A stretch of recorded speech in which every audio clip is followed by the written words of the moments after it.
Bonjour, bienvenue sur jeunesport.org. Merci d'être là pour la suite de ce chapitre, la mécanique. Nous sommes toujours avec la cinématique et dans cette vidéo, nous allons essayer de traiter un troisième exercice au compte des mouvements circulaires. L'exercice est le suivant. On dit un rotor est animé d'un mouvement circulaire uniformément varié. On donne à la date t, l'accélération angulaire est x dérivée seconde est égale à 40 radians par seconde au carré et la vitesse angulaire est x dérivée première égale à 30 radians par seconde. On nous demande ici de déterminer les normes des vecteurs vitesse v et accélération à vecteur d'un point M situé à 10 cm de l'axe du rotor. Voilà, nous allons prendre les données et essayer de traiter cet exercice.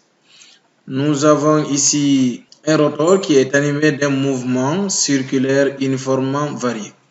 Et nous savons que à la date t, à l'instant t, l'accélération angulaire est x dérivée seconde est égale à 40 radians par seconde.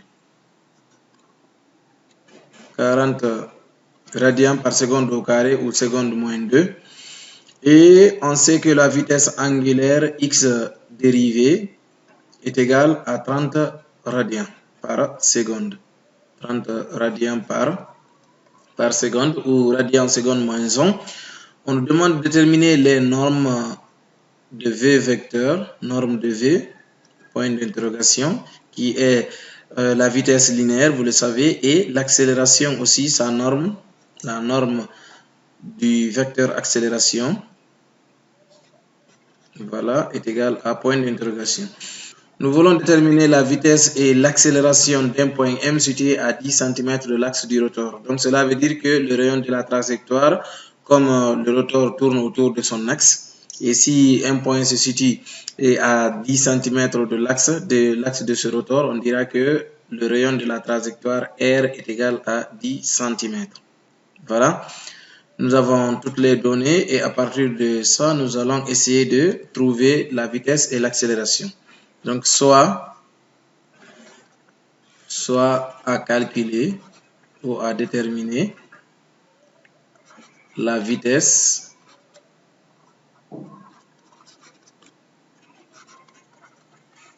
et l'accélération du point M. Et on va commencer par la vitesse. Nous savons qu'il y a une relation entre la vitesse linéaire et la vitesse angulaire qui est la suivante.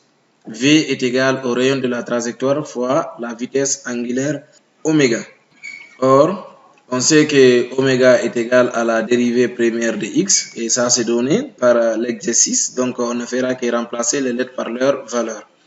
Et V donc est égal à R. Le rayon de la trajectoire c'est 10 cm multiplié par 10 puissance moins 2. Pour ramener en mètres, on sait que le rayon doit être en mètres pour que la vitesse soit en mètres par seconde. Donc nous devons multiplier cette grandeur en centimètres par 10 puissance moins 2 pour la convertir en mètres. Et cela doit être aussi multiplié par oméga, voilà la vitesse angulaire. Et ça c'est donné par l'exercice, c'est égal à 30 radians par seconde. Donc multiplié par 30. Voilà. Et à partir de là, on aura V est égal à 3 mètres par seconde. 3 mètres par seconde. V est égal à 3 mètres par seconde. Ça, c'est la norme du vecteur vitesse, qui est la vitesse linéaire. Maintenant, nous allons essayer de déterminer aussi l'accélération. Et comme vous savez, l'accélération ici se décompose en deux. On a A vecteur est égal à A normal plus A tangentiel. Mais comme on demande le module, on sait que A en module sera égal à la racine carrée. Voilà. La racine carrée de l'accélération normale au carré plus l'accélération tangentielle au carré. Nous allons maintenant chercher A normal et A tangentiel pour avoir la norme du module de ce vecteur accélération. On sait que A normal est égal à V carré sur R, le rayon de la trajectoire, implique que l'accélération normale est égale, la vitesse on sait que c'est 3 mètres par seconde, donc nous aurons 3 au carré divisé par le rayon. Le rayon est égal à 10 cm qui vaut 10 multiplié par 10 puissance moins 2 mètres. Voilà, pour convertir en mètres. C qui est égal à 9 sur 10 multiplié par 10 puissance moins 2, c'est 10 puissance moins 1. Et quand ça monte, c'est 10 puissance plus 1. 10 puissance 1 fois 9 est égal à 90. Donc, l'accélération normale est égale à 90 mètres par seconde au carré. Voilà. Nous avons trouvé l'accélération normale. Et on sait que AT, par définition, c'est la dérivée première de la vitesse par rapport au temps sur d dt. Et C qui est égal à la dérivée de R fois oméga. Comme vous le savez, et la vitesse est égale à R oméga, donc sur d dt. Voilà, sur d dt. Implique que l'accélération tangentielle est égale, R étant une constante, donc on aura R, la dérivée de x dérivée, comme oméga est égal à x dérivée sur d dt.